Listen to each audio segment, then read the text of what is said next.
তৎকালীন সময় ইয়ামেনে এক জালেম বাদশার নাম ছিল বাদশা ইউসুফ জুন্নাওয়াজ। ইউসুফ জুন্নাওয়াজ নিজের প্রভু হিসেবে দাবি করেছে, মানে নিজেকে রব বলে ঘোষণা দিয়েছে। বলেন নাউজুবিল্লাহ। এলাকার মানুষকে ঘোষণা জানায় দিছে, তোমরা আমার পায়ে সিজদা করো, কারণ তোমাদের রব আমি। একজন মহিলা দুধের বাচ্চা নিয়ে দাঁড়ায় বলতেছে, বাদশা, জীবন চলে যেতে পারে, ঈমান চলে যাবে না। আমাদের রব একজন, যিনি আমাদেরকে প্রতিদিন সূর্য উঠায়া দেখায় আবার সূর্য নামায়, তিনি হলেন কে? অতএব রব হওয়ার যোগ্যতা তুমি রাখো না, রব হওয়ার যোগ্যতা একমাত্র আল্লাহ রাখে। বাদশা ইউসুফ জুন্নাওয়াজ বলেন, এই মহিলাটার জন্য তৈল গরম করো ড্যাগের ভিতরে। জল্লাত আইসা বড় একটা ড্যাগ চুলার উপরে চড়াইয়া দিছে, ভিতরে তেল ছাইরা দিছে। তেল আগুনের তাপে টকবক করে ফুটতেছে। আর ওই মহিলার কোলে একটা দুধের বাচ্চা ছিল। ইউসুফ জুন্নাওয়াজ বলে, যদি তুমি আমাকে রব হিসেবে না মানো, তাহলে বাচ্চাটারে আগুনে ফালায় দেওয়া হবে। মহিলা বলতে আছে, জালেম, টাকা পয়সা দিয়া পশু পাখি কিনা যায়, কোন মুমিনের ঈমান কিনা যায় না।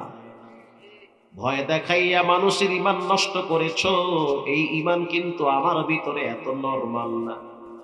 সন্তান যদি আগুনে পুড়ে যায় যাক, তারপরেও সন্তানের মালিকরে ভুলা যাবে না। এটা কোনো বানোয়াট কিচ্ছা না, এটা হলো তাফসীরের আলোচনা। এবার মহিলাটাকে আবার প্রস্তাব দেওয়া হইল, যদি তুমি বাদশা ইউসুফ জুন্নাওয়াজের পায়ে সিজদা করো, তাহলে তোমাকে ছেড়ে দেওয়া হবে। মহিলা বলতে আছে, সাবধান, আল্লাহ ছাড়া কারো কদমে সিজদা করা যাবে না। সিজদা পাওয়ার উপযুক্ত একজন চিৎকার মেরে বলেন, তিনি হলেন কে? এটা বলার সাথে সাথে বাদশার মেজাজ গরম হয়ে গেছে। দুধের বাচ্চার দিকে তাকাইয়া বলে, ও নারী, তুমি নাই বাচ্চার মা, তোমার কলিজায় কি বাচ্চার কোনো মায়া নাই? মহিলা বলতে আছে, বাচ্চার মায়া আছে, কিন্তু তার চেয়ে আমার মাওলার মায়া বেশি। টান মাইরা বাচ্চাটারে বাদশা হাতে নিয়েছে। হাতে নিয়ে বাচ্চাটারে ঝুলাইতেছে, বাচ্চাটা কাঁদতেছে। ঈমান কাকে বলে? এই দেশের অনেক আলেমদের পায়ের সামনে টাকার বস্তা রাখছিল জেলখানায়, একটা সাইন দেন, সাইরা দিব, টাকাও পাবেন। কিন্তু আলেম লাথি মারছে টাকার বস্তায়, ফাঁসির কাস্টে দাঁড়াইছে, তারপরেও জালেমদের সামনে মাথা নত করে নাই। এটা এই যুগই না, এরকম যুগ যুগ ধরে চলে আসছে। প্রিয় ভাইয়েরা, আমার জীবন হলো ওয়ান টাইম। আজকে বেঁচে আছেন, কালকে থাকবেন না। ঈমান আপনাকে নিয়ে হাসরের ময়দানে দাঁড়াতে হবে। মহিলা এবার বাচ্চা নিয়ে বলতে আছে, বাচ্চা আমার কোলে দাও। বলে, না, বাচ্চাকে আগুনে ফালায় দেওয়া হবে। মায়ের সামনে বাচ্চাটাকে তৈলের ভিতরে ছাইড়া দেওয়া হয়েছে।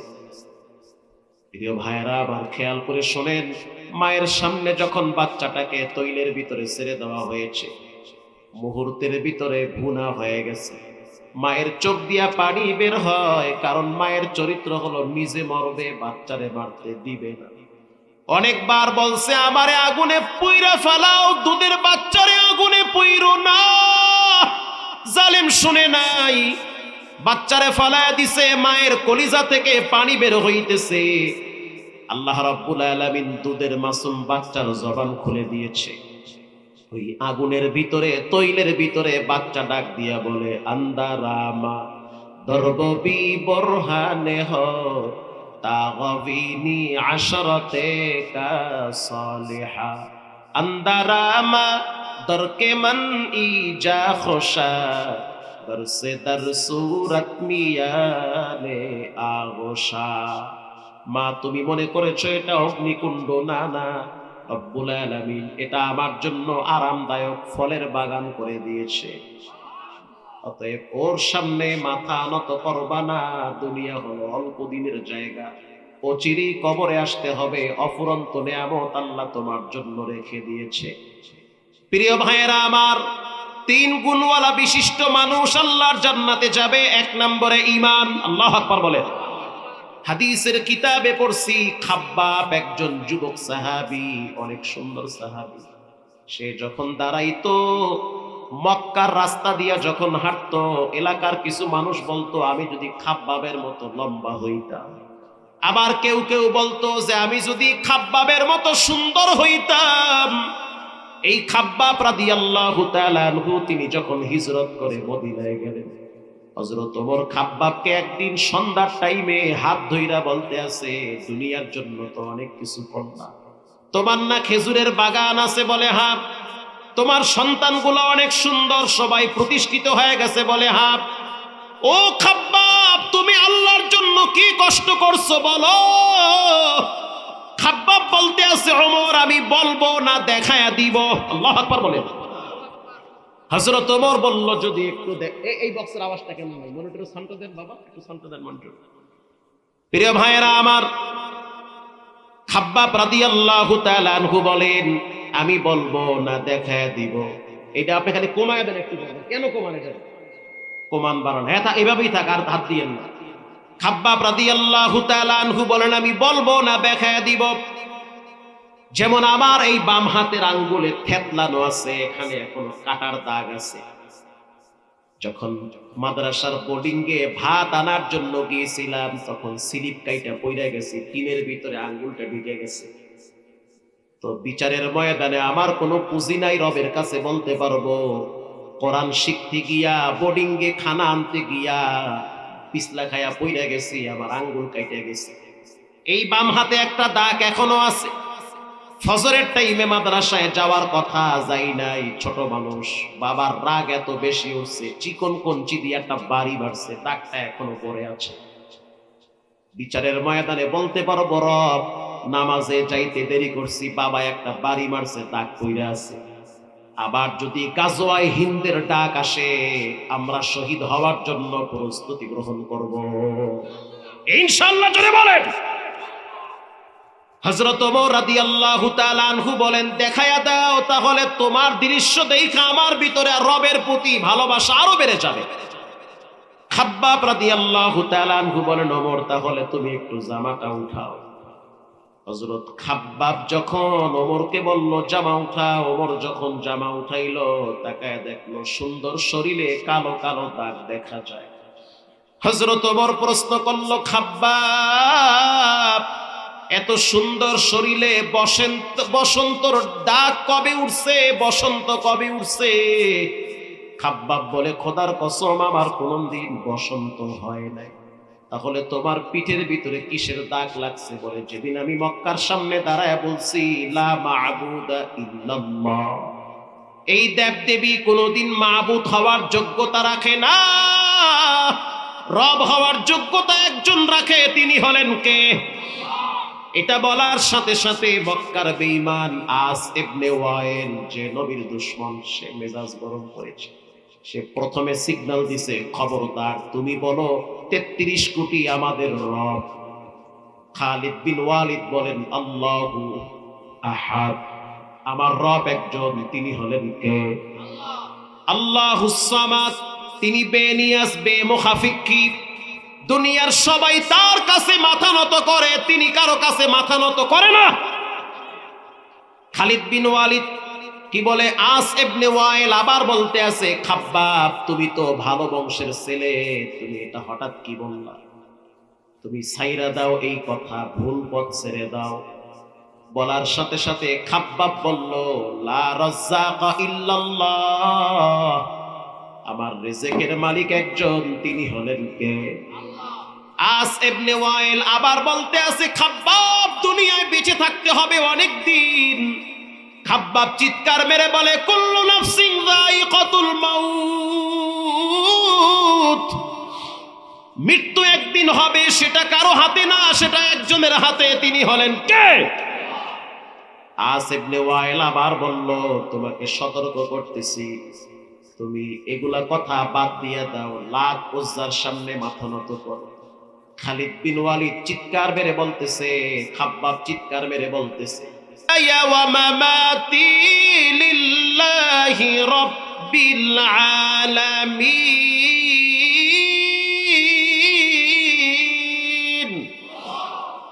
আমার বেঁচে থাকা মরে যাওয়া একজনের জন্য হবে, তোমাদের হুমকি দামকি আমি ভয় পাই না, আমার হায়াতের মালিক একজন, তিনি হলেন কে? ওমর আমি বলার সাথে সাথে মনে হইল পুরা মক্কা গরম হয়ে গেছে, চতুর্দিক থেকে আমাকে আটকায় ফেলাইছে। শুধু আটকায় নাই, বড় বড় পাথর উঠাই আমার পিঠে আঘাত শুরু করেছে। ওই আঘাতের চিহ্ন আমার পিঠে লেগে আছে।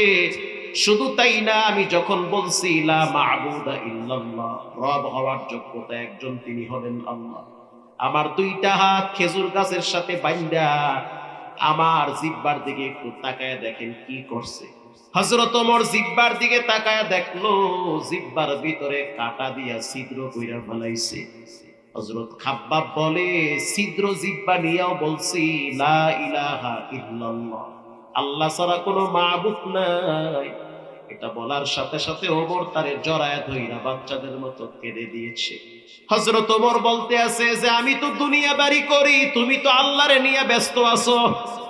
ওমরের মতো ব্যক্তি বলে আমি দুনিয়াদারি করি, তুমি তো আল্লাহরে নিয়ে ব্যস্ত আছো। যুবক ভাইয়েরা, দুনিয়া কিছুই না, মরা কিন্তু লাগবে। প্রত্যেকটা দিন গাড়ি অ্যাক্সিডেন্ট করে কত যুবকের শেষ পরিণাম ভয়াবহ হয়ে গেছে। এজন্য পায়ে হাত দিয়ে বলি, বিনয়ের সহিত বলি, ঈমান ঠিক রাখতে হবে। ঈমানের প্রথম আওয়াজ হবে সালাত, ঈমানের প্রথম দাবি হবে নামাজ, ইনশাআল্লাহ বলেন। দুই নম্বরে ওয়াতাওয়াসাউ বিল হাক্কি ওয়াতাওয়াসাউ বিস সবর, হকের উপরে মজবুত থাকা লাগবে। কে রাগ করলো, কে বেজার হইল দেখার সময় নেই। মালিক যেন আমার পক্ষে বিপক্ষে না যায়, মালিক যেন আমার উপরে রাগ না করে। তিন নম্বরে ধৈর্য ধরা লাগবে, ধৈর্য ছাড়া কোনোদিন মিষ্টি ফল পাওয়া যাবে না। এজন্য বাবারা আমার কবরের চিন্তা করেন, মোরাকাবা করেন, মাঝে মাঝে জানলা দরজা লাগাইয়া একা একা চোখ বন্ধ করে বসে থাকবেন পশ্চিম দিকে ফিরে, আর চিন্তা করবেন ঘর থেকে আপনার লাশটারে নামায় ফেলাইছে, গোসল করানোর জন্য তক্তার উপরে শোয়া রাখছে। কেমন লাগে তখন? গরম পানি বড়ই পাতা লাগাইয়া গোসল করাইতেছে, তোমার দেহের ভিতরের ময়লা দূর করাইতেছে। মশারি টানাইয়া কাপনের কাপন পরাইয়া নাকের ভিতরে তুলা লাগাইছে রে যুবক। এরপরে তোমার কানে তুলা লাগাইলো, শরীরের উপরে চমৎকার কইরা আতর লাগাইয়া দিছে। হযরত ওসমান মুরব্বী সাহাবী কবরের সামনে দাঁড়ায় বাচ্চাদের মতো কাঁদত। আজ তুমি আমি হাসতে হাসতে আনন্দ করতে করতে জীবন পার করে দিলাম, অথচ জানা নাই অন্ধকারে কাপড়ের কাপড় চলে আসছে। হযরত ওসমান কবরের দিকে তাকাইয়া কাঁদে। একজন সাহাবী বলল, ওসমান কবরের দিকে তাকাইয়া কেন কাঁদেন? ওসমান বলে, মানুষের মৃত্যুর পর প্রথম ঘাঁটি হলো কবর। কবর যদি কারো সাথে ভালো ব্যবহার করে তার জিন্দেগি ভালো, কবর যদি কারো সাথে খারাপ ব্যবহার করে তার পুরো জিন্দেগি খারাপ হয়ে যাবে। এজন্য আজ থেকে পাক্কা নিয়ত করে নেন, 5 ওয়াক্ত নামাজ পড়বো, ঈমানটারে মজবুত রাখবো, হকের উপরে থাকবো, ন্যায় নীতির সহিত চলবো, কারো হক নষ্ট করব না, বেইনসাফি করব না, পারলে উপকার করব না, পারলে ক্ষতি করব না। নিয়তটা যদি সহি থাকে, আজকের রাত্রে পাক্কা তওবার নিয়ত করে নেন। সকালবেলা আপনার হয়তো পরকাল হয়ে যেতে পারে, সকালবেলা মসজিদের পালকিও বাড়ির সামনে আসতে পারে। পাক্কা নিয়ত করে নেন, জীবনে কোনোদিন হারাম খাবো না, জিনা ব্যভিচারে লিপ্ত হব না, জীবনে কোনোদিন আব্বা আম্মার সাথে আওয়াজ দিয়েও কথা বলবো না। দিলটা যদি ভালো থাকে, গভীর রাত্রে তওবার নিয়তে দুইটা হাত আল্লাহকে দেখায়া দেন, নারায়ে তাকবীর। আয় আল্লাহ, এই হাতগুলা জীবনে একবার কাবার গিলাফের সাথে লাগাইয়া দেন, জীবনে একবার মক্কা মদিনা হজরে আসওয়াদ ধইরা জুমা দেওয়ার তৌফিক দেন, বলে আমিন। রঙ্গে তাকওয়া রঙ্গে সিদ্দিক রঙ্গে দিন, তাআবুদু বাকি বুয়াদ বরাবেদিন। ঈমান আগে না নামাজ আগে? বলেন ভাই, কি আগে? যার লজ্জা নাই তার ঈমান নাই। ঈমানের 77টা শাখা। বলেন ঈমানের কয়টা শাখা? এর ভিতরে অন্যতম একটি শাখা হলো লজ্জা শরম। বলেন কি শরম? লজ্জা শরম। অনেক যুবক ভাইরা আছে, রাগ করবেন না, হাফ প্যান্ট পইরা হুন্ডা চালায়, আছে না? কেন করেন ভাই? এটা কইরেন না, এটা ভালো না, এটা হারাম। সতর ঢাকা, সতর ঢাকা এটা ফরজ, সতর ঢাকতে হবে। নিজেও হারাম গুনাহ, কবিরা গুনার সাথে লিপ্ত, আরো 10 জনরে হারাম গুনার সাথে লিপ্ত করলে এটা করা যাবে না। এরপরে আসেন এরকম আরো কিছু ইমানের শাখা আছে। যার আমানতদারি নাই তার ইমান নাই। লা ঈমানাল লিমান লা আমানাতাহু। আল্লাহ আমাদেরকে আমানতদার হিসেবে কবুল করেন। আল্লাহ আমাদেরকে হক এবং ন্যায়ের পক্ষে থাকার তৌফিক দান করেন। আরো জোরে বলেন আমিন। আল্লাহ আমাদের সকলকে কবুল করুক, আজকের এই মাহফিলকে পরিপূর্ণ সফলতা দান করুক, আমিন বলেন। আমি ইনশাআল্লাহ এই যে 20 তারিখে আসবো এই দিকে মুজাফফরে, ওখানে আরো বড় আলোচকরা আসবে, মাওলানা সাদিকুর রহমান আজহারী সাহেব আসবে, আমারও বয়ান আছে, পীর সাহেব হামজালা সাহেব বাহাদুরপুর উনিও আসবে। আপনাদেরকে দাওয়াত, আপনারাও যাবেন ইনশাআল্লাহ বলেন। যাবেন তো ইনশাআল্লাহ? অনেক বড় আয়োজন, যুবকরা অনেক বড় আশা করে মাহফিলটা করতেছে, তাদের জন্য দোয়া করবেন। সর্বশেষ আমি 3টা কথা বলবো 1 মিনিটে, এরপরে সভাপতি সাহেব বক্তব্য দিবে, এরপরে কিছু পুরস্কার দেওয়া হবে, দোয়া হয়ে যাবে, একজন লোক উঠবেন না। 3টা আমলের প্রথম আমল হলো আপনারা মেসওয়াক করবেন ইনশাআল্লাহ বলেন। ইনশাআল্লাহ মেসওয়াক ছাড়া কোনো মানুষ রাত্রিবেলা ঘুমাবেন না, প্রতিদিন কোনো না কোনো এক বেলায় মেসওয়াক করবেন। প্রিয় ভাইরা আমার, আমরা যে আমল করি এই আমল নিয়ে কবরে গেলে মনে হয় না পীড়াত থেকে বাঁচতে পারবো। অন্তত পক্ষে নবীজির 2-4টা সুন্নত নিজের জিন্দেগীর পুঁজি হিসেবে রাখা দরকার। মেসওয়াকের অনেক গুণ, আমি বলতে থাকলে ফজর হবে। সর্বশেষ মেসওয়াকের গুণ হলো মৃত্যুর সময় তার কালেমা নসিব হয়। সুবহানাল্লাহ। আতর ব্যবহার করবেন, আতর চিনেন?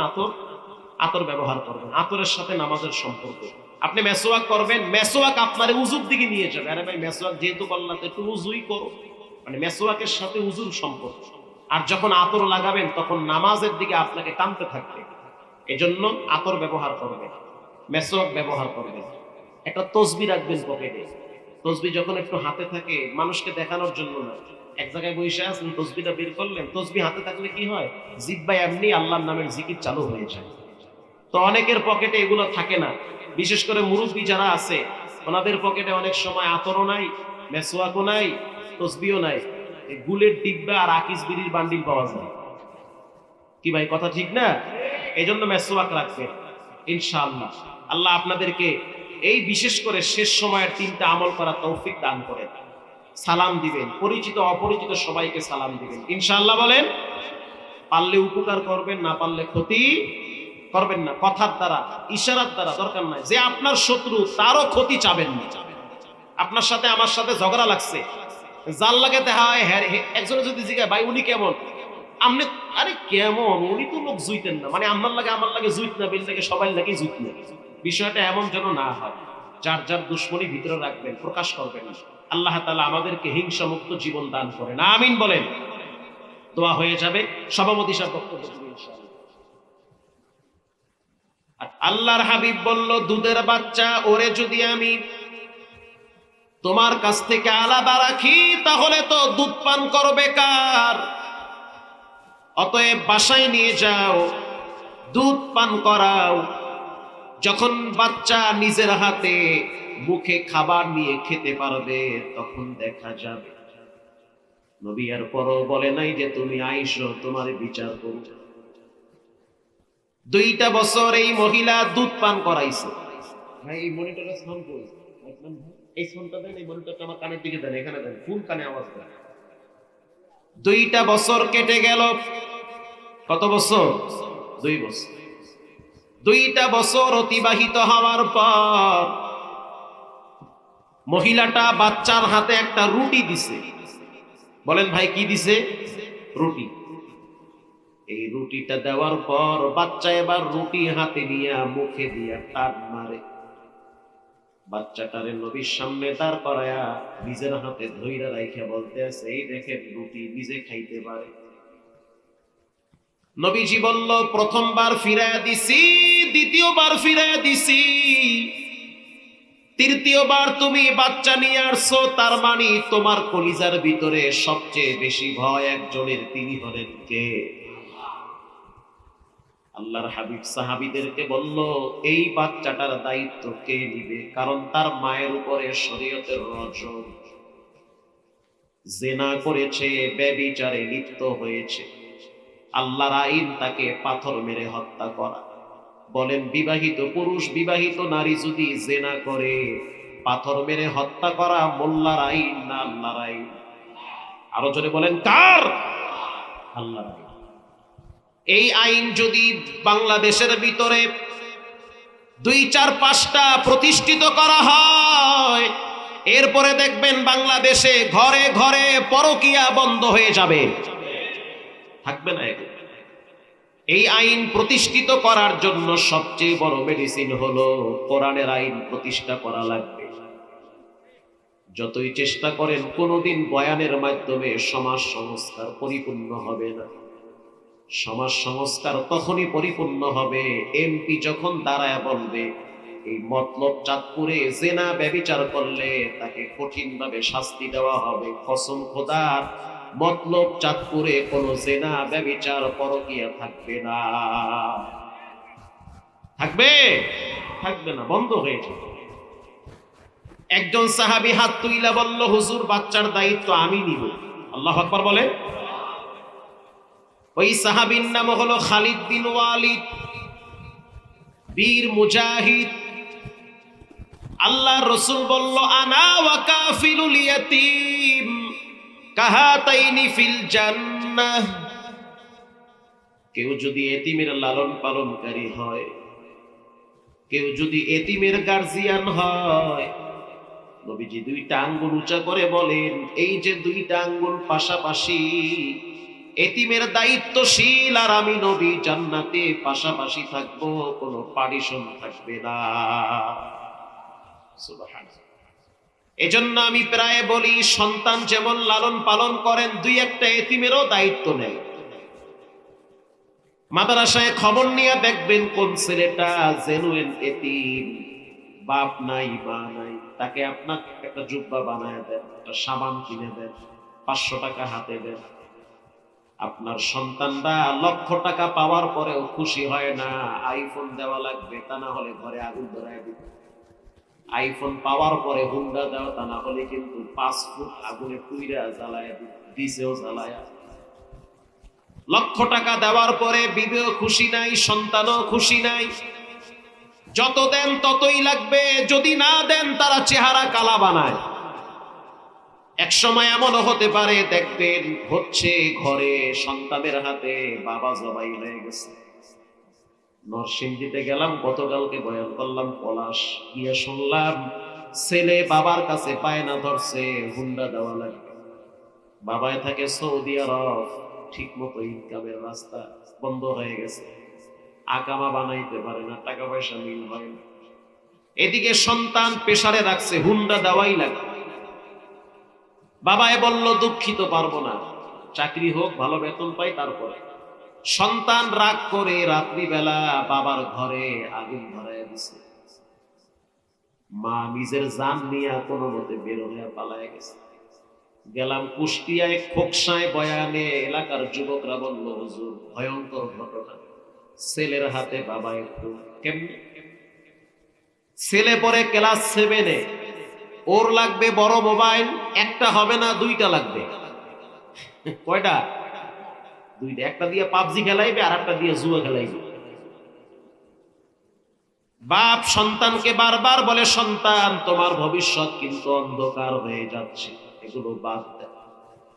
কষ্ট করে বড় হইছি, রক্ত পানি করে ঘাম ঝরায়া বিল্ডিং ঘর করছি তোমাদের সুখের জন্য, আর এখন দেখি তোমরা মোবাইল ছাড়া কিছুই বুঝো না। সন্তান চিন্তা করলো, আমার আনন্দ আর বিনোদনের পথে বাধা হইল সবচেয়ে বড় বাবা, আমার আব্বা জান হলো প্রতিবন্ধক। বাবায় যখন ঘরের ভিতরে ডয়ার খুলতেছে, ডয়ার দলিল বের করবে কোন একটা জায়গার ধরে, সন্তান সুযোগ পেয়ে পাকের রুম থেকে একটা বডি আইনা ঠিক বাবার ঘাড় বরাবর সজোরে আঘাত করেছে। মোটামুটি বডির প্রথম মাথাটা ভিতরে পুরাটাই ঢুকে গেছে, রক্ত সব কেটে গেছে। হসপিটালে নেওয়ার আগেই বাবাই বিদায় হয়ে গেল। এই মোবাইল, এই গজবের মোবাইল সব বাদ দিলাম, ভোলার ঘটনা গোটা পৃথিবী দেখছে। আলেমের ঘরেও জালেম তৈরি হয়। বাবা একজন মুহাদ্দিস, আলিয়া মাদ্রাসার একজন মুহাদ্দিস, ভালো আলেম, কিন্তু সন্তান দেখলো বাবায় তো আমারে বারবার আনন্দ আর বিনোদনের ক্ষেত্রে বাধা দেয়। সন্তান রাত জেগে জেগে পাবজি আর ফ্রি ফায়ার খেলায়, বন্ধু বান্ধবের তালে পইরা নষ্ট হয়ে গেছে, গোপনে গোপনে নেশা করে। বাপ সন্তানের মোবাইলটা আটকায় রাখছে, সন্তান সুযোগ পাইয়া বাবারে খুন্তি দিয়া পেটের ভিতরে ঘাই মারছে। আবার ওই সন্তান জানাজার ময়দানে দাঁড়ায় গেছে, কেউ বুঝে নাই যে ছেলে এই কাম করছে। পরবর্তীতে বাংলাদেশের গোয়েন্দা তো শক্ত গোয়েন্দা, চাইলে 1 ঘন্টার ভিতরে খুনি বাইর করতে পারে। পারে কি পারে না? বাইর করে ফেলাইছে। ও সন্তান, তোমার আব্বারে কেন মারলা? সন্তানের উত্তর হলো, আমার আনন্দ আর বিনোদন আমার আব্বা নষ্ট করে ফেলাইছে। আমার মন চায় আমি রাত জেগে জেগে মোবাইলে সময় দিব, আর আমার আব্বা খালি বলে লেখাপড়া করো লেখাপড়া করো, তা না হলে কাজ করো।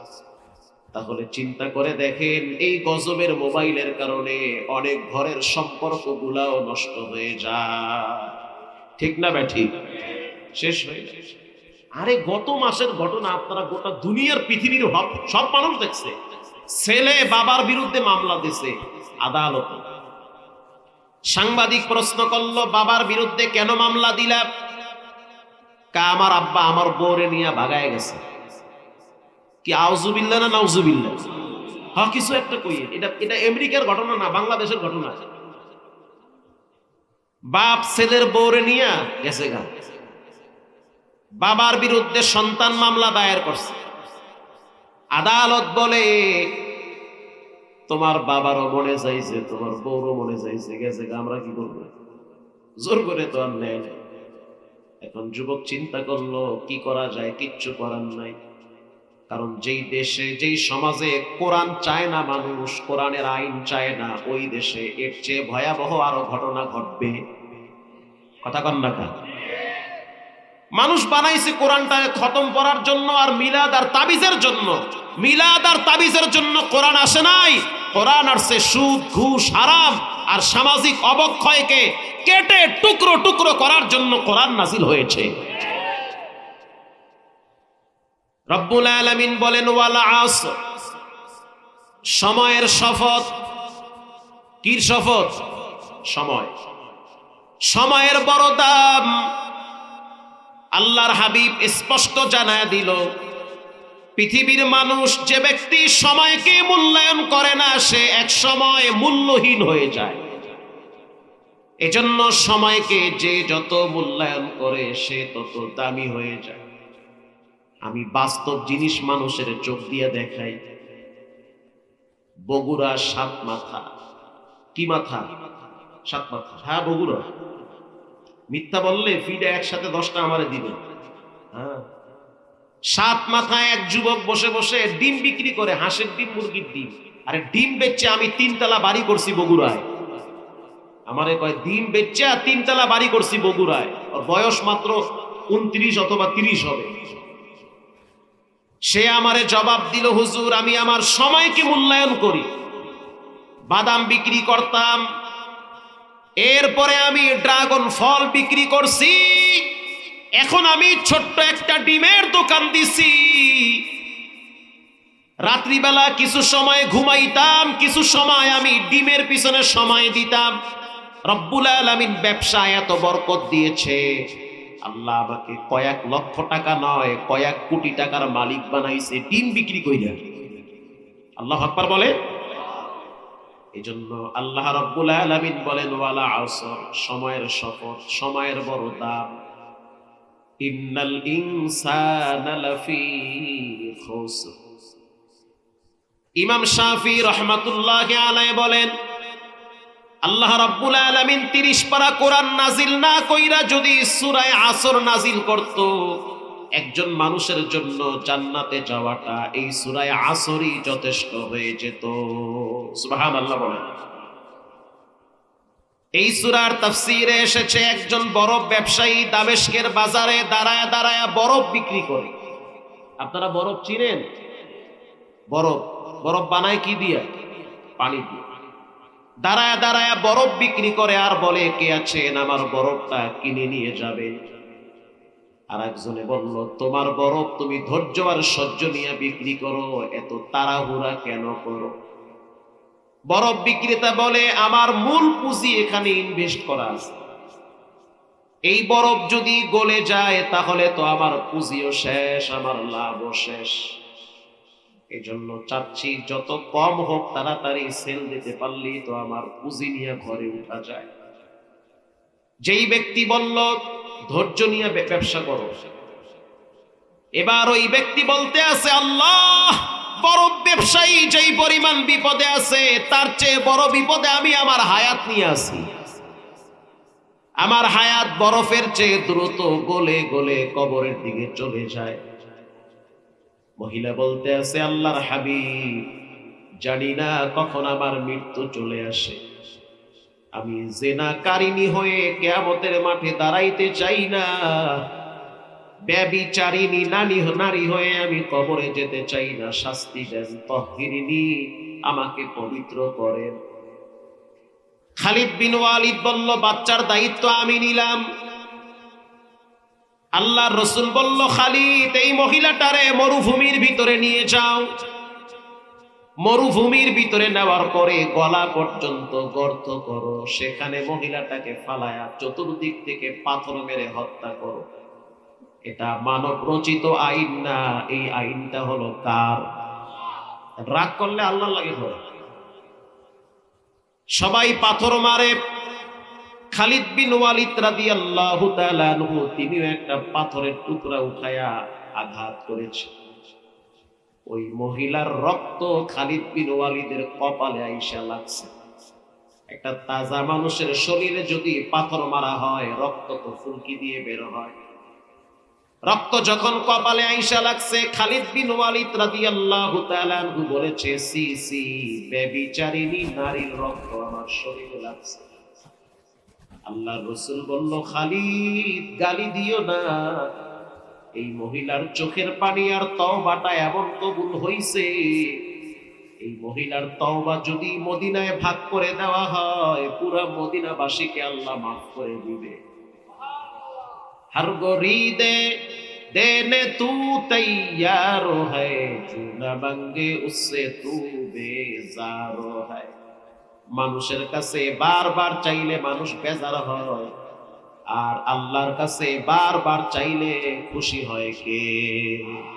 আল্লাহ খুশি হয়। সূরার নাম সূরা আসর। কোরআনের ভিতরে এমনও কিছু সূরা আছে যার দ্বারা শারীরিক রোগের চিকিৎসা হয়, আত্মার রোগেরও চিকিৎসা হয়। যেমন একটা সূরার নাম হইল সূরা ফাতিহা। কেউ যদি রাত্রিবেলা সূরা ফাতিহা পড়া অসুস্থ ব্যক্তির শরীরে দম করে, যেমন আপনার স্ত্রী গর্ভবতী, আপনার সন্তান হঠাৎ ঘুমের ভিতরে চিল্লায়া উঠছে, আপনার মেয়েটা হঠাৎ অস্বাভাবিক আচরণ করে পেটের ব্যথায় কাতর হয়ে গেছে, রাত্র ৩টায় তো গাড়িও নাই, হসপিটালও নাই, নবীজি বলেন ৭ বার সূরা ফাতিহা পড়ে পানিতে দম করো, বাচ্চারে খাওয়ায়া দাও, ইয়াকিন আর বিশ্বাস রাখো রব্বুল আলামিন তোমার বাচ্চার স্ত্রীর ব্যথা সহনীয় করে দিবে। এটা পরীক্ষিত আমল। সূরা ফাতিহা পড়েন। এই সূরাটাকে বলা হয় সূরাতুশ শিফা। আল্লাহু আকবার বলেন। নিয়মিত পড়েন। প্রিয় ভাইয়েরা আমার, কোরআনে একটি সূরা আছে, সূরার নাম সূরা নাস। এই যে বাউল আবুল সরকার বলে আল্লাহ কোরআনে কইছে নাচতে, কি আউযুবিল্লাহ না নাউযুবিল্লাহ? কত বড় হারামি, চিন্তা করছে। এই আবুল সরকারের পক্ষে যেই দল অবস্থান নিবে সেই দলকে আমরা ৬ তালাক দিব। আবুল সরকার আর বাউলের পক্ষে কোনো মুসলমান থাকতে পারে না। সে আল্লাহকে গালি দিয়েছে, কোরআন ব্যঙ্গ করেছে, সে বলেছে কুল আউযু বিরাব্বিন নাস, আল্লাহ কইছে নাচতে। মালিকিন নাস, আল্লাহ কয় সবাই মিললে একসাথে লঙ্গি খুললে নাচো। ইলাহিন নাস, আল্লাহও নাচে, নবীও নাচে। নাউজুবিল্লাহ কইলে, আস্তে কইলে সমস্যা হবে, জোরে বলেন নাউজুবিল্লাহ। তাহলে চিন্তা করেন সে কিভাবে এই কথাগুলো বলে যে আল্লাহও নাচে, নবীও নাচে, সবাই মিললে নাচে। তা আল্লাহই তো কইছে নাচতে, তাহলে এটাকে কোরআনকে ব্যঙ্গ করা হয় নাই? তাহলে আবুল সরকার আর বাউল সরকার এই আউল ফাউলের পক্ষে যারা থাকবে তাদের পক্ষে আমরা থাকতে চাই না। কেউ যদি আল্লাহকে গালি দেয়, রসুলকে গালি দেয়, শরীয়তের আইন তার জিহ্বা টেনে ছিঁড়ে কুত্তা দিয়ে নাস্তা করানো, এটা শরীয়তের আইন। কোরআনের ভিতরে কিছু সূরা আছে যেই সূরাগুলা ব্যবহার হয় জাদুর ক্ষেত্রে। যেমন বর্তমান সমাজে সবচেয়ে জাদু, ব্ল্যাক ম্যাজিক ঘরে ঘরে ব্যবহার করা হয়। আপনাকে ডাইরেক্ট ক্ষতি করতে পারবে না, কিন্তু দূর থেকে আপনার দুশমনরা জাদু করে আপনার ক্ষতি করতে পারবে। যেমন নবীকেও একবার জাদু করা হয়েছে। আপনি কি মনে করেছেন ভাই, বিশ্ব নবী রাহমাতুল লিল আলামিনকেও জাদু করা হয়েছে? নবীজি সকালে একটা কথা বললে বিকালে ভুলে যায়। তাফসীরে এসেছে, সূরা নাস ফালাকের তাফসীর খুলেন দেখেন। সন্ধ্যায় কথা বললে রাহমাতুল লিল আলামিন রাত্রিবেলা ভুইলা যায়, মনে থাকে না।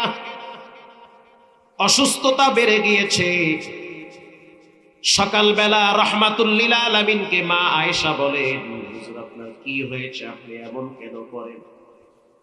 আল্লাহর রাসূল বলল, আয়েশা কেন জানি আমার শরীরটা ভালো লাগতেছে না, কিছুই তো তেমন হয় নাই, তারপরও কেন ভালো লাগে না কিছুই তো বুঝি না। নবীজি ঘুমায় গেল, দুইজন ফেরেশতা নবীরে স্বপ্নে দেখাইতেছে, ওগো আল্লাহর হাবিব আপনাকে তো জাদু করা হয়েছে। কে জাদু করলো? বলে এক ইহুদি নারী জাদু করেছে। কেমনে জাদু করছে? বলে আপনার চুল নিয়ে জাদু করছে। আল্লাহর হাবিবের ঘাড় মোবারক পর্যন্ত ঘাড় বাবদি চুল ছিল, তো নবীজির মাথার চুল এক বিধর্মী গোপনে নিয়া 11টা গিট্টু লাগাইছে। কয়টা গিট লাগাইছে? 11টা গিট লাগাইয়া গর্তের ভিতরে পাথরের নিচে সেই চুলটা গাইরা ফেলাইছে। সকালবেলা নবীজি হযরত আলীকে ডাক দিল, হে আলী, গর্তের কিনারায় যাও, গিয়া দেখো সেখানে আমার চুল আছে। হযরত আলী বলেন, যখন আমি গর্তের কাছে গেছি, গিয়া দেখলাম গর্তের ভিতর থেকে সুগন্ধির ঘ্রাণ আসতেছে। আমি যখন পাথরটা সরাইছি, তাকায়া দেখলাম মনে হইতেছে নূরের বাতি জ্বলতেছে, কারণ রাহমাতুল লিল আলামিনের চুল মোবারক পড়ে আছে। হযরত আলী বলেন, চুল নিয়ে নবীর সামনে আসলাম। ইন্দিবিন টাইমে হযরত জিবরাইল আইসা বলল, আপনার জন্য আমি ঔষধ নিয়ে আসছি। যুগের ভাষা ব্যবহার করে, ওগো আল্লাহর হাবিব আপনার জন্য 2টা সূরা নিয়ে আসছি। এক নম্বরে সূরা ফালাক আর এক নম্বরে সূরা নাস। আপনি তেলাওয়াত করেন, কুল আউযু বিরাব্বিল ফালাক মিন শাররি মা খালাক। একটা আয়াত পড়েন আর ফু মারেন, দেখবেন একটা করে গিট খুলে যাবে। নবীজি 11টা আয়াত পড়লেন, ফু মারলেন, 11টা গিট খুলে গিয়েছে। হযরত জিবরাইল বলল, হুজুর আরো 2টা সূরা নিয়ে আসছি। 2টা সূরার শুরুতে কুল, একটা হলো কুল ইয়া আইয়ুহাল কাফিরুন, আরেকটি হলো কুল হুয়াল্লাহু আহাদ। এই 4 কুল পরে যে ব্যক্তি শরীরে দম করবে, পৃথিবীর কোন হিংসুক, কোন জাদুকর তার ক্ষতি করতে পারবে না। সুবহানাল্লাহ, জোরে বলেন। এই 4টা কুল যে ব্যক্তি পরে শরীরে দম করবে, হিংসুকের চোখ থেকে আল্লাহ তারে নিরাপদ রাখবে। আমাদের কুয়াকাটা অঞ্চলে দেখছি ক্ষেতের ভিতরে জুতা টানায়া রাখে বরকতের জন্য। ক্ষেতের ভিতরে পাইলা বাইঙ্গা কালিমাইক্যা খাড়া করায় রাখছে। পেঁপে ক্ষেত, এরপরে ভুট্টা ক্ষেত, তরমুজ ক্ষেত, এরকম জুতা টানায়া রাখে না? ক্ষেত মালিকরে প্রশ্ন করলাম, জুতা কেন টানায়া রাখছেন? কয় অনেক বদ নজরওয়ালা আছে, যাগো মুখও ভালো না, চোখও ভালো না, ওরা ক্ষেতের দিকে ছায়া চোখ বড় করে রাখে। ওরে আল্লাহ, জন্মের দাওয়া দিছে, ওরে আল্লাহ। এটা কইতে দেরি, পরের দিন দেখি বৃষ্টির বাড়িতে পুরা ক্ষেত সেজদায় বইয়া আছে। তার মানে মানুষের কথা হলো বড় পাওয়ারফুল, এটা ছুরির চাইতেও বেশি ধার। এজন্য আল্লাহ কোরআনে বলেন, মা ইয়ালফিদু মিন কাউলিন ইল্লা লাদাইহি রাকীবুন আতীদ। তোমরা জিহ্বা লড়ায়া যেই কথাটাই বলো সেটা রেকর্ড হয়, সেটা একজন ধারণ করে, তিনি হলেন কে? কথার উপরে মানুষ জান্নাতে যাবে অথবা মানুষ জাহান্নামে যাবে কথার কারণে। নবীজি বলেন, মান কানা আখির কালাম লা ইলাহা ইল্লাল্লাহ, যে ব্যক্তি মৃত্যুর সময় জিহ্বা লড়ায় পড়বে লা ইলাহা ইল্লাল্লাহ, আল্লাহর নবী বলেন তার ঠিকানা হবে আল্লাহর জান্নাতে। সে যে জান্নাতে যাবে এটা সে নিজে বুঝতে পারবে।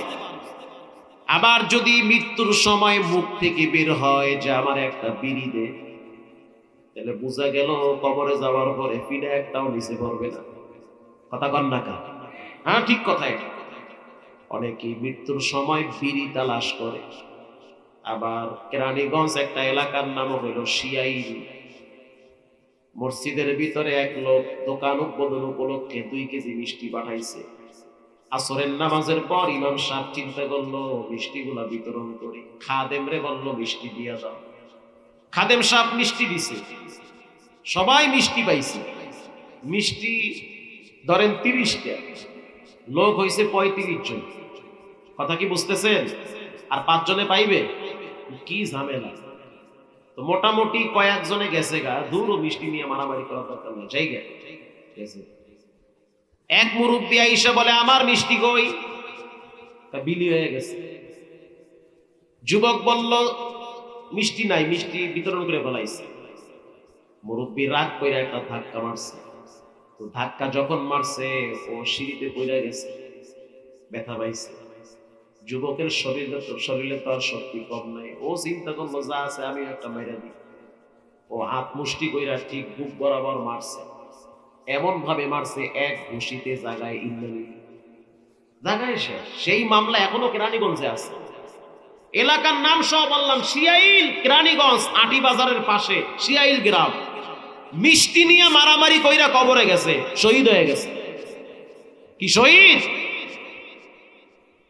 শহীদ যদি হইতে মনে চায় জমিনে তাজা রক্ত ঢেলে কোরআনের আইন প্রতিষ্ঠার জন্য শহীদ হওয়া লাগবে, ওইটারে কয় শহীদ।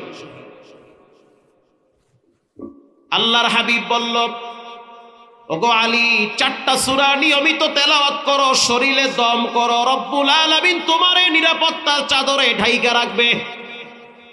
সূরা নাস, সূরা ফালাক, এরপরে সূরা ইখলাস, সূরা কাফিরুন, 4টাই হলো কুল। 4টাই কি?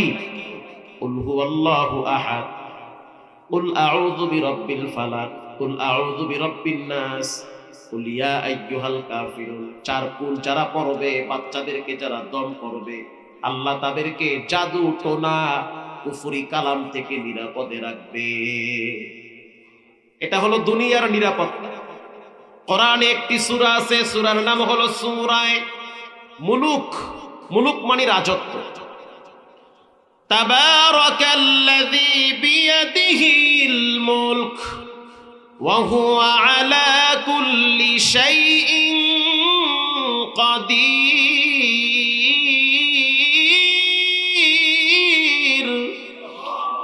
নবীজি বলেন, যে ব্যক্তি সূরা মুলুক তেলাওয়াত করবে, রব্বুল আলামিন তার কবরের আযাব মাফ করে দিবে। সূরা মুলুকের এত পাওয়ার, এজন্য সূরা মুলুক তেলাওয়াত করবেন, কবরে নিরাপত্তা পাবেন। হাদিসে আছে, যে ব্যক্তি সূরা জিলজাল 2 বার পাঠ করবে, রব্বুল আলামিন তার আমলনামায় 1 খতম কোরআনের নেকি জমা করে দিবে। যেদিন কবরে গিয়ে দেখবে আমার কিছুই নাই, যাদের জন্য সম্পদ কামাইছি তারা দেখি আমার সম্পদ নিয়ে মারামারি কারাকারি করে, আমার জন্য দোয়াটাও করতে চায় না। যেই সম্পদ রাইখা আসছি ওই সম্পদ দেখি পরস্পরের ভিতরে মারামারি চলে।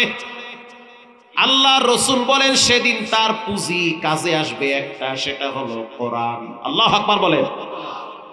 যে ব্যক্তি সূরা জিলজাল তেলাওয়াত করবে, রাসূল বলেছেন 1 খতম কোরআনের নেকি তার আমলনামায় জমা হবে, এটাই তার কবরের পুঁজি হয়ে যাবে। যে ব্যক্তি সূরা জিলজাল পারে না, তো সূরা ইখলাস পড়বে। ও মুরব্বি, চায়ের দোকানে 3 ঘন্টা বৈশা বৈশা টিভি দেখার সময় হয়, অথচ 10টা মিনিট সূরা মুলুক তেলাওয়াত করার সময় হয় না। অথচ নবীজি বলেন একজন মানুষের মৃত্যুর পরে তিনটা জিনিস তার কবর পর্যন্ত যায়, তিনটা জিনিস তাকে অনুসরণ করে। এক নম্বরে তার পরিবার, এক নম্বরে পরিবার, সন্তান, স্ত্রী, আপনজনরা। দুই নম্বরে সম্পদ, প্যারাডো গাড়ি আছে, সর্বোচ্চ কবর পর্যন্ত যাবে। বিদেশ থেকে দামি একটা ঘড়ি পাঠাইছে জামাই, দাম হইল 12,000, ওটা কবর পর্যন্ত যাবে। দামি কাপড়ের জামা বানাইছেন, গজ হইল 1200 টাকা, ফ্লান্স মাইক্রো, ওটা কবর পর্যন্ত যাবে। নবীজি বলেন সর্বোচ্চ কবর পর্যন্ত যাবে। দামি একটা ফোন কিনছেন, দাম হইল 2 লাখ, কিনার 3 দিন পর মইরা গেছে, ওই কবর পর্যন্ত আপনার ফোন যাবে। নবীজি বলেন দুইটা জিনিস কবর পর্যন্ত যায়, একটা হলো পরিবার আর একটা হলো তার সম্পদ। কিন্তু একটা জিনিস তার কবরে যায়, ওটা হলো তার নেক আমল। যেমন বান্দা নীরবে হাঁটতেছে, কোনো কাজ নাই, একা একা হাইটা বাড়ি যাইতেছে, কিন্তু হাত দিয়া, হাতে বোঝা আছে, পা দিয়া হাঁটতেছে, অথবা তার মাথায় বোঝা আছে, কিন্তু তার জিহ্বা একেবারে ফ্রি। জিহ্বা এমন একটা অঙ্গের নাম, এটা কখনোই ব্যথা হয় না। এই যে এত বয়ান করি, ঘাড় ব্যথা হয়, মাথা ব্যথা হয়, বুক ব্যথা হয়, কসম কখনোই জিহ্বা ব্যথা হয় না। কারণ জিহ্বা কেন ব্যথা হয় না জানেন? এর অন্যতম কারণ হলো জিহ্বা লড়াইয়া লড়াইয়া বান্দা মাওলার জিকির করবে, জিহ্বা লড়াইয়া আল্লাহর কোরআনের তেলাওয়াত করবে। যখন রাস্তা দিয়ে হাঁটেন, পা দিয়া কদম কদম চলেন, আল্লাহর রাসূল বলেন উম্মত, জিহ্বা লড়াইয়া তুমি 100 বার পড়ো সুবহানাল্লাহি ওয়া বিহামদিহি সুবহানাল্লাহিল আযীম। কত মানুষ হাইটা বাড়ি পর্যন্ত যাইতে পারে নাই, তার আগেই তার মৃত্যুর সংবাদ ছড়ায় পড়ে। কত মানুষ রাত্রিবেলা ঘুমাইছে, সকালবেলা পরকাল হয়ে গেছে। কত মানুষ বাজারে যাওয়ার জন্য রওনা হইছে, দোকানে কাপড়ের কাপড় চলে আসছে। নবীজি বলেন তোমার ইচ্ছায় অনিচ্ছায় কদমে কদমে তোমার পাপ হইতেছে, তুমি বুঝো না। আর একটা পাপের কারণে 7,000 বছর জাহান্নামের আগুনে জ্বলা লাগবে। তুমি যখন রাস্তা দিয়ে হাঁটো, তোমার পা কাজ করে, হাত কাজ করে, কিন্তু তোমার জিহ্বা কোনো কাজ করে না। তুমি জিহ্বা লড়াইয়া 100 বার পড়ো সুবহানাল্লাহি ওয়া বিহামদিহি সুবহানাল্লাহিল আযীম। কসম খোদার, কোরআন আমার হাতে, নবীজি বলেছেন তোমার গুনাহ যদি সমুদ্রের ফেনা পরিমাণ হয়, ওটাও আল্লাহ মাফ করে দিবে, ওটাও মাফ হয়ে। কেউ যদি জিহ্বা লড়াইয়া গোপনে একবার বলে আল্লাহ, জীবনে অনেক অপরাধ করছি, সন্তান জানে না, মা বাবাও জানে না, যদি জানতো তাহলে লজ্জা দিত। রব্বুল আলামিন আপনি ইজ্জতের চাদর দিয়া ঢাইকা রাখছেন, যদি ঘরের ভিতরে একটা পাপ ফাঁস কইরা দেন, জীবনে কোনোদিন মুখ দেখানো যাবে না। আয় আল্লাহ, বুঝতে পারছি গুনার গাট্টিটা অনেক বড় হয়ে গেছে, ধৈরেন না, ছাইরা দেন। নবীজি বলেন আত্তাইবু মিনাজ যামবি কামাল্লা যামবালা, যে তওবা করে সে নিষ্পাপ বাচ্চার মতো মাসুম হয়ে যায়, তার গুনাহ থাকে না। হাদিসের কিতাবে আসছে বিখ্যাত একজন বেঈমানের নাম ছিল কিফিল। গুনাহ করে করে জীবনটারে ধ্বংসের দ্বার প্রান্তে দাঁড় করাইয়া দিছে। ঘটনা নবীজি না হইল 10 বার সাহাবীদেরকে শুনাইছে, হাদিসের ঘটনা। তো কিফিলের চরিত্র হলো সুন্দরী নারীদেরকে টাকার বিনিময়ে তার বেডরুমে নিয়ে আসতো, এটা তার একটা বদ অভ্যাস। মহল্লার মানুষ সবাই জানে ওর চেয়ে খারাপ মানুষ মহল্লায় কেউ নাই।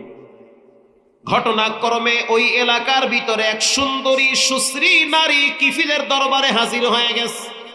কিফিল, বিপদে পড়ছি, কিছু টাকা ধার দাও, জীবন আর চলে না। কিফিল বলল বিনিময় ছাড়া তো আমি কাউরে টাকা দেই না। মেয়েটা বলল বিনিময়ে কি চাও? তুমি এখন টাকা দিবা, পরে তোমাকে আবার দিয়ে দিব।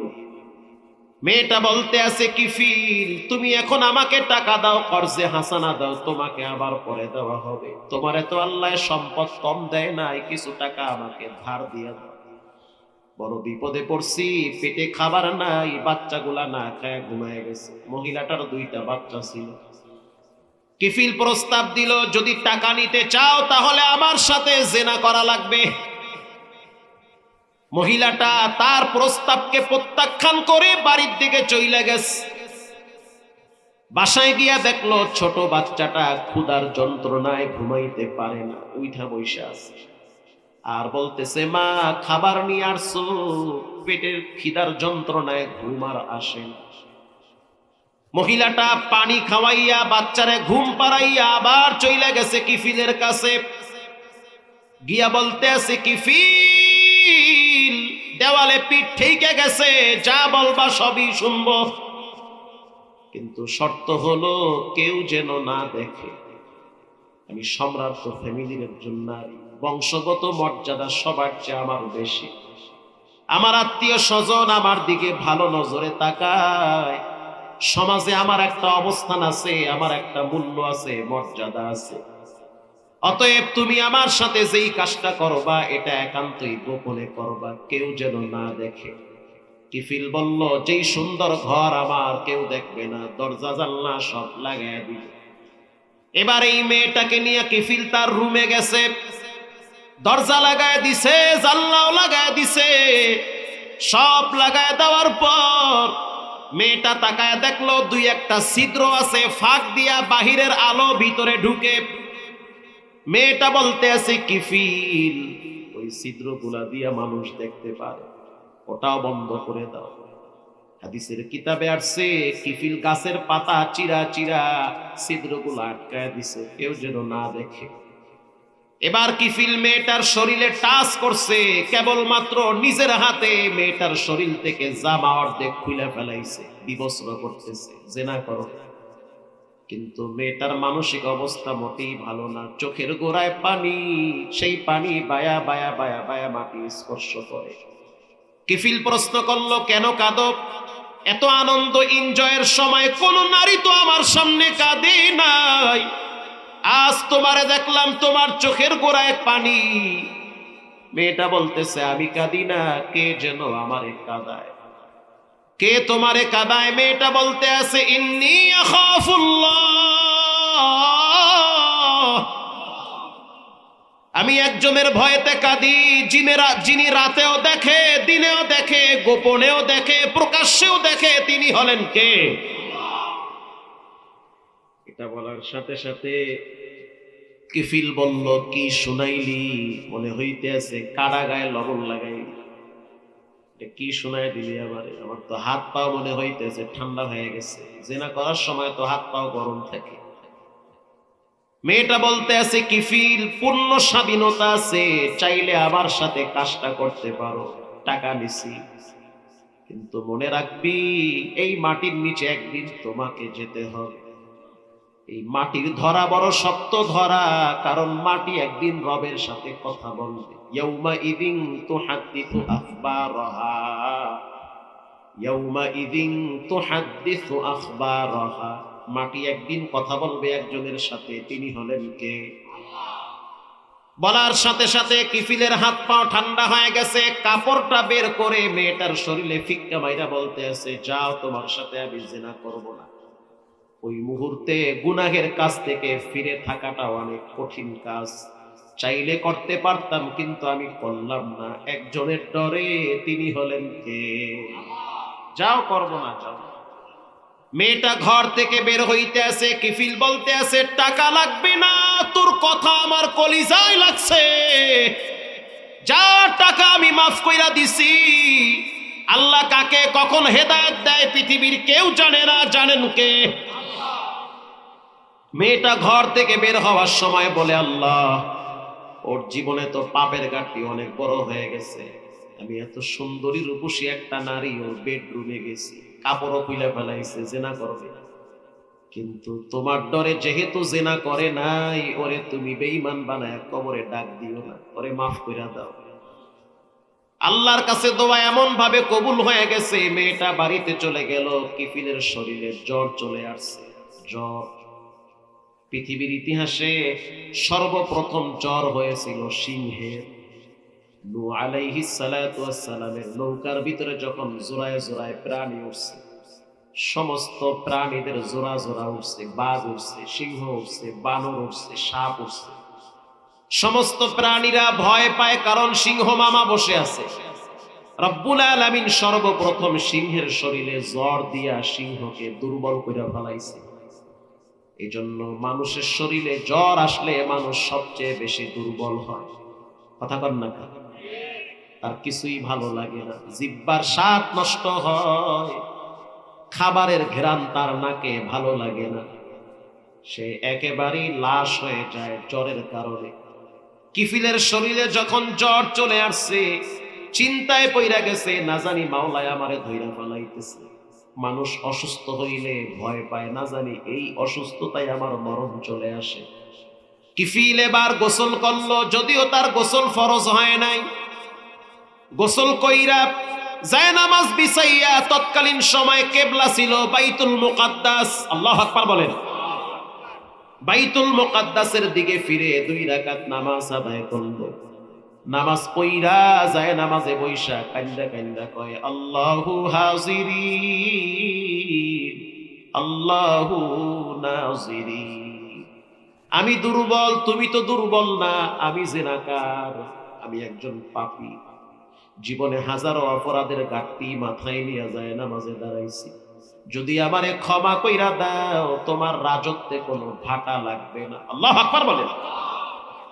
আর যদি আমারে মাফ কইরা দিলে তোমার রাজত্বর পাওয়ার বাড়ে, তো আমাকে মাফ না করলে যদি তোমার রাজত্বের পাওয়ার বাড়ে তো মাফ কইরো না।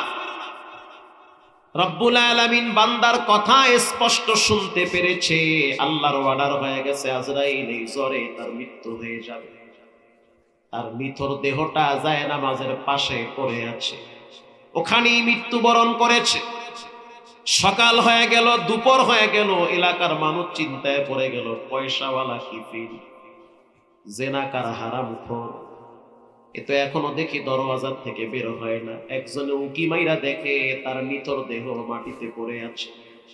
এলাকার মানুষ বলল, লাশটারে পানিতে ভাসাইয়া দাও, এত খারাপ মানুষের জানাজা আমরা কেউ পড়ব না, এই লাশ আমরা কেউ কবরে রাখবো না, সবাই তাড়ায় দিয়েছে। রব্বুল আলামিনের বড় মায়া লাগছে। আল্লাহু আকবার বলেন। আল্লাহ লেখা উঠায় দিছে কিফিলের দরওয়াজার সামনে। দরওয়াজার সামনে লেখা উঠায় দিলে তো সবাই দেখতে পায়, সবাই বলছে খারাপ।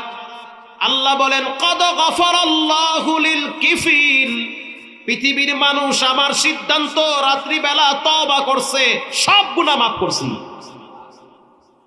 এজন্য ভাইরা আমার, সময়কে মূল্যায়ন করেন, খাঁটি দিলে তওবা করেন। তওবা করতে হবে একজনের কাছে, তিনি হলেন কে? আল্লাহ।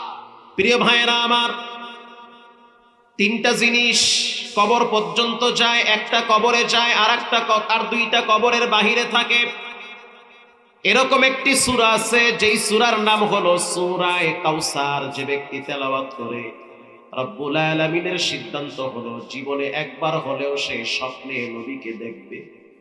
সূরা কাউসারটা নাজিল হয়েছে নবীজির শান এবং মান প্রকাশ করার জন্য। তাফসীরের কিতাবে আছে, যার মেয়ে বিবাহ হয় না, যেই মেয়েটার বিবাহ হয় না, সে যেন রাত্রিবেলা 80 বার সূরা কাউসার পড়ে। কতবার? পরীক্ষিত আমল এটা। 80 বার সূরা কাউসার পরে যেন পবিত্র বিছানায় ঘুমায়, আর যেন সে অপেক্ষায় থাকে, তার জন্য নেককার সৎ পাত্র অপেক্ষা করতেছে। খুব দ্রুত তার বিবাহ হয়ে যাবে। এই বয়ান মুন্সিগঞ্জে করলাম 2 বছর আগে। এবার মুন্সিগঞ্জে গেলাম, একজনে বলল, হুজুর 5টা বিয়ে হয়েছে মহল্লায় দ্রুত। রব্বুল আলামিন চাইলে বরকতের দ্বার খুলে দিতে পারে। আল্লামা জালালউদ্দিন সৈয়দী লেখেন, যে ব্যক্তি সূরা কাউসার 80 বার পড়ে, মেয়ে বড় হয়েছে, বিবাহ হয় না, দেখতেও সুন্দর, বংশগত মর্যাদাও ভালো, প্রতিবেশী ভাঙ্গানি দিয়ে দিয়া বিয়ে নষ্ট করে, আছে না নাই? তাফসীরের কিতাবে আসছে 80 বার যেন পাঠ করে, আল্লাহ রাব্বুল আলামিন ওই মেয়েটার জন্য সৎ পাত্র রিজার্ভ রাইখা দিবে। এরকম একটি সূরার নাম সূরায়ে আসর। ভাই একটু কমায় দেন, একটু বাড়ান কেন, একটু কমান। সূরার নাম সূরায়ে আসর। আল্লাহ রাব্বুল আলামিন বলেন যার ভিতরে তিনটা গুণ থাকবে তার জন্য জান্নাতের গেট খোলা হবে। এক নম্বরের গুণ ঈমান। তিন গুণ ছাড়া মানুষ জাহান্নামে যাবে। তিন গুণের প্রথম গুণ হলো ইল্লাল্লাযীনা আমানু ওয়া আমিলুস সালিহাত। বলেন এক নম্বরে কি লাগবে? ঈমান। বলেন কি? ঈমান আছে না নাই? আপনি এটা কেমনে বুঝবেন? বলেন জ্বর মাপার মেশিন আছে না নাই? আছে। ডায়াবেটিস মাপার মেশিন নাই, প্রেসার মাপার মেশিন নাই। আল্লাহর রাসূল বলেন তোমার ঈমান আছে না নাই তুমি নিজেই বুঝবা। ক্বালা ইযা সাররাতা হাসানা ওয়া সাআতকা সাইয়্যাতুকা ফাআনতা মুমিন। ভালো কাজ যদি তোমার অন্তরে প্রশান্তি দেয় তাহলে ঈমান আছে। খারাপ কাজ যদি তোমার অন্তরে ব্যথিত করে তাহলে ঈমান আছে। মিথ্যা বলছে, একটু পরে চিন্তা করলেন কেন মিথ্যা বললাম, এটা তো ঠিক হয় নাই, তো ঈমান আছে। কথা কন না কেন? মিথ্যা বইলা মজা নেন, আবার মনে করেন জিততে গেছি, জেতেন নাই, ঈমান নষ্ট করছে। হারাম খাইছেন, চিন্তায় পইরা গেছেন কেন খাইলাম। হারাম খাইলে তো কলিজা নষ্ট হয়ে যায়, সিজদা কবুল হয় না। গুনাহ করছেন, পাপ হয়ে গেছে, কলিজার ভিতরে ধাক্কা মারছে, কেন পাপ করলি? নবী বলেন ঈমান আছে। ঈমান আছে বিদায় তো খারাপ কাজ তার কলবের ভিতরে ধাক্কা মারছে। দুই নম্বরে ভালো কাজ যার অন্তরে শান্তি দেয়। এই যে আপনারা ফজরের টাইমে ঠান্ডার ভিতরে নামাজে যান, কষ্ট করে নামাজ পড়ে, উযু কইরা যেই কষ্ট, ঠান্ডার ভিতরে মসজিদে ঢুকতে যেই কষ্ট, নামাজে দাঁড়ায় থাকতে যেই কষ্ট, নামাজ শেষ হওয়ার পর মনে হইতেছে আলাদা জগতের একটা প্রশান্তি কলিজার ভিতরে আসে। ঠিক না বে ঠিক? ভালো কাজ আপনার অন্তরে শান্তি দেয়। হাজারো ব্যস্ততার মাঝে আপনি 3 বার সূরা ইখলাস তেলাওয়াত করছেন, ফজরের পর অথবা জোহরের পর অথবা মাগরিবের পর 100 বার আপনি ইস্তেগফার পড়েছেন, আস্তাগফিরুল্লাহ আস্তাগফিরুল্লাহ। এগুলা যদি আপনার অন্তরে শান্তি দেয় বুঝবেন আপনার ঈমান আছে। আল্লাহু আকবার বলেন। বলেন কি আছে? ঈমান আছে। ভালো কাজ আপনার অন্তরে শান্তি দেয়, খারাপ কাজ অন্তরে ব্যথিত করে। আচ্ছা বলেন কুমিল্লার রসমালাই আছে না নাই? একজনে কয় ভাই রসমালাই খাইলাম তিতা লাগে। এরে ধরেন নিয়ে যান আপনি নাটোরে, যদি আপনি কাঁচা গোল্লা খাওয়ানে বলবে তিতা লাগে। আপনি রে নিয়ে গেছেন বগুড়ায়, দই খাও, কয় তিতা লাগে। আসলে সব কি তিতা বলে না, কারণ তার জিহ্বা তিতা হয়ে গেছে জ্বরের কারণে।